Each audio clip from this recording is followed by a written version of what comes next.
ನಮಸ್ತೆ ಮೇಡಮ್. ನಿಮ್ದು ದೇಸಿರಿ ಕಂಪ್ನಿ ಇದೆ, ಸುಮಾರು ವರ್ಷದಿಂದ ಕೋಲ್ಡ್ ಪ್ರೆಸ್ ಆಯಿಲ್ ನ ಮಾಡ್ತಾ ಇದ್ದೀರಾ. ಎತ್ತಿನ ಗಾಣದಿಂದಾನೇ ಸುಮಾರು ಎಣ್ಣೆನ ತೆಗಿತಾ ಇದ್ದೀರಾ. ನನ್ನ ಕ್ವಶನ್ ಏನಂತಂದ್ರೆ, ಎತ್ತುಗಳಿಗೆ ಇದು ಹಿಂಸೆ ಅಲ್ವಾ, ಪ್ರಾಣಿ ಹಿಂಸೆ ಅಂತ ತುಂಬಾ ಜನ ಹೇಳ್ತಾರೆ. ಸೊ ನನ್ಗೂ ಅದು ಪರ್ಸನಲ್ ಆಗಿ ಅದಿನ್ನು ಕ್ವಶನ್ ಮಾರ್ಕ್ ಆಗಿ ಉಳ್ಕೊಂಡಿದೆ. ಏನ್ ಸರ್ ಅದು? 2017ರಲ್ಲಿ ನಾವು ಶುರು ಮಾಡಿದಾಗ ನಮಗೂ ಇದೇ ಕ್ವಶನ್ ಇತ್ತು. ಎತ್ತುಗಳಿಗೆ ಹಿಂಸೆ ಕೊಟ್ಟಂಗಾಗತ್ತೆ, ಇದು ಎತ್ತುಗಳನ್ನ ಯೂಸ್ ಮಾಡ್ಬೇಕಾ ಮಾಡಬಾರ್ದಾ, ತುಂಬಾ ಡೈಲಾಮ್ ಆಯ್ತು, ಕನ್ಫ್ಯೂಷನ್ ಇತ್ತು, ಮಾಡಬಾರ್ದಾ ಅಂತ.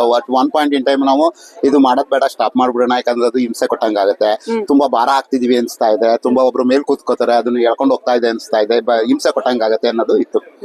ನಮ್ಗೆ ಆ ಡೈಲಾಮ್ ಇದ್ದಾಗ ನಾವು ಭೇಟಿ ಮಾಡಿದ್ದು ನಮ್ಮ ಕಾಡಸಿದ್ದೇಶ್ವರ ಸ್ವಾಮಿಗಳನ್ನ ಭೇಟಿ ಮಾಡಿ ನಮ್ದ ಈ ಕನ್ಫ್ಯೂಷನ್ ಹೇಳ್ಕೊಂಡು, ಈ ರೀತಿ ಆಗ್ತಾ ಇದೆ, ನಮಗೆ ಗೊತ್ತಿಲ್ಲ ಏನ್ ಮಾಡ್ಬೋದು ಅಂತ.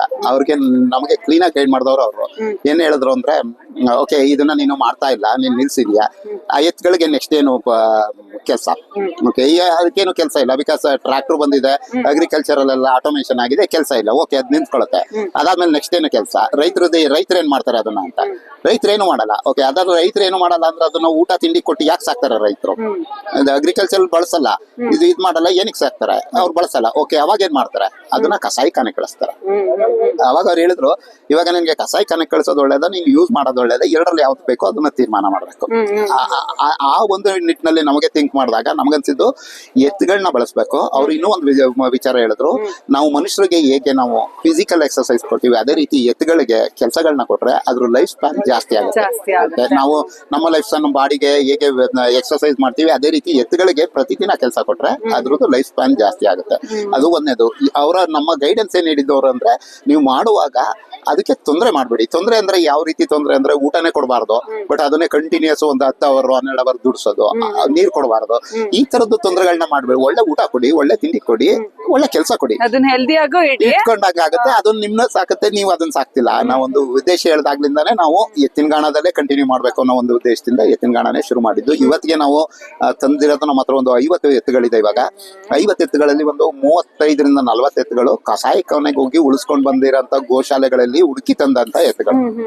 ಇವಾಗ ನಾವು ಆ ಎತ್ತುಗಳನ್ನ ನಾವು ಯೂಸ್ ಮಾಡಿರ್ಲಿಲ್ಲ ಅಂದ್ರೆ ಗೋಶಾಲೆಗಳಲ್ಲಿ ಅದು ಏನು ಕೆಲಸ ಇಲ್ಲದೆ ನಿಂತಿರ್ಬೇಕಾಗಿತ್ತು. ಗೋಶಾಲೆಗಳಿಗೆ ಏನು ಅಂದ್ರೆ, ಅವರು ಸೇಮ್ ಇದೇ ರೀತಿ ಈ ಎತ್ತುಗಳನ್ನ ಉಳಿಸ್ಕೋಬೇಕು, ಅದಕ್ಕೆ ಕೆಲಸ ಕೊಡಬಾರ್ದು, ತೊಂದರೆ ಕೊಡಬಾರ್ದು ಅಂತ ಇರ್ತಾರೆ. ಬಟ್ ಅವ್ರಿಗೆ ಏನ್ ಮಾಡ್ಬೇಕು ಅಂತ ಮುಂದೆ ಗೊತ್ತಿರಲ್ಲ. ಒಂದು ತಂದು ಕಟ್ ಹಾಕೊಂಡು ಅವ್ರ ಗೋಶಾಲೆಯಲ್ಲಿ ಇಟ್ಕೋತಾರೆ, ಊಟ ತಿಂಡಿ ಅವ್ರು ದುಡ್ದಿರೋದು, ಅವರ ಸ್ನೇಹಿತರಿಂದ ಡೊನೇಷನ್ ತಗೊಳ್ಳೋದು, ಆ ತರ ಎಲ್ಲ ವರ್ಕ್ ಮಾಡಿ ಅದನ್ನ ಸಾಕ್ತಾರೆ. ಅದೆಲ್ಲದಕ್ಕೂ ಒಂದು ಸೊಲ್ಯೂಷನ್ ನಾವು ಕಂಡಿಡ್ದಿದ್ದು, ಎತ್ತಿನ ಗಾಣದಿಂದ ಎಣ್ಣೆ ತೆಗೆದ್ರೆ ಎತ್ತುಗಳಿಗೆ ಕೆಲಸ ಆಯ್ತು, ಹಳ್ಳಿಗಳಲ್ಲಿ ಎಂಪ್ಲಾಯ್ಮೆಂಟ್ ಕ್ರಿಯೇಟ್ ಆಯ್ತು, ಜೊತೆಗೆ ನಾವು ಹೆಲ್ತಿ ಆಗಿ ಸಿಗುತ್ತೆ. ಸೊ ಎತ್ತಿನ ಗಾಣದಿಂದ ಒಂದೇ ಒಂದು ಎತ್ತಿನ ಗಾಣದ ಒಂದು ಸೊಲ್ಯೂಷನ್ ಇಂದ ನಮ್ಗೆ 5-6 ಪ್ರಾಬ್ಲಮ್ಗಳು ಸಾಲ್ವ್ ಆಗಕ್ ಶುರು ಆಯ್ತು. ಆದ್ರಿಂದ ನಾವು ಎತ್ತಿನ ಗಾಣ ಬಿಟ್ಟು ಬೇರೆ ಹೋಗೋದ್ ಬೇಡ ಅಂತ ಡಿಸೈಡ್ ಮಾಡಿ ಎತ್ತಿನ ಗಾಣದಿಂದ ಎಣ್ಣೆ ತೆಗಿತಾ ಇದ್ವಿ. ಸರ್, ನೀವು ಹೇಳಿದ್ರೆ 2017ರಿಂದ ಮಾಡ್ತಾ ಇದ್ದೀರಾ ಅಂತ. ಎತ್ತುಗಳದ್ದು ಇದ್ರಲ್ಲಿ ಹೆಲ್ತ್ ಅಲ್ಲಿ ಏನಾದ್ರೂ ಚೇಂಜಸ್ ನೋಡಿದೀರಾ?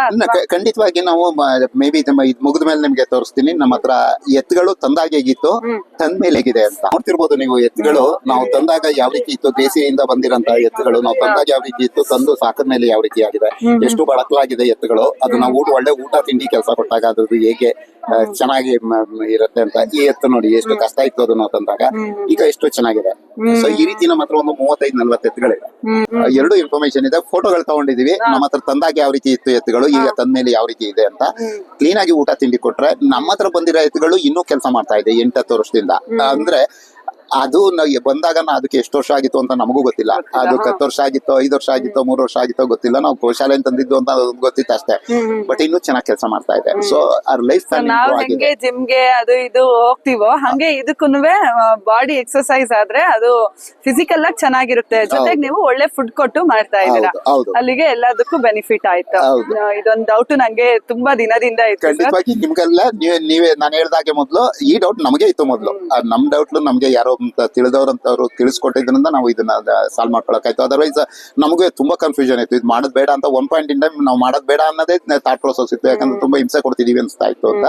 ನಾವ್ ಯಾವ್ದೇ ಈ ನೋಡ್ತಿರೋ ಎತ್ತುಗಳೆಲ್ಲ 2 ಗಂಟೆಯಿಂದ 3 ಗಂಟೆ ಟೈಮ್ ದುಡಿಯುತ್ತೆ, ಒಂದು ಬ್ರೇಕ್ ತಗೊಳುತ್ತೆ, ಪುನಃ ಇನ್ನೊಂದ್ ಸೆಟ್ ಎತ್ತುಗಳು ಬರುತ್ತೆ, ಅದು ವರ್ಕ್ ಮಾಡುತ್ತೆ, ಇನ್ನೊಂದು ಬ್ರೇಕ್ ತಗೊಳುತ್ತೆ. ಸೊ ನಾವು ಹೇಗೆ ಮನುಷ್ಯರುಗಳನ್ನ ಟ್ರೀಟ್ ಮಾಡ್ತೀವಿ ಅದೇ ವಿತ್ ಸೇಮ್ ರೆಸ್ಪೆಕ್ಟ್ ವ್ಯಾಲ್ಯೂ ನಾವು ನಮ್ಮ ಎತ್ತುಗಳನ್ನ ಟ್ರೀಟ್ ಮಾಡ್ತೀವಿ. ನಾವು ಎತ್ತುಗಳನ್ನ ಸಾಕ್ತಿಲ್ಲ, ಎತ್ತುಗಳು ನಮ್ಮನ್ನ ಸಾಕ್ತಾ ಇದೆ. Correct sir, correct. Okay sir, ಹಂಗಾರೆ thank you sir. Thanks a lot madam.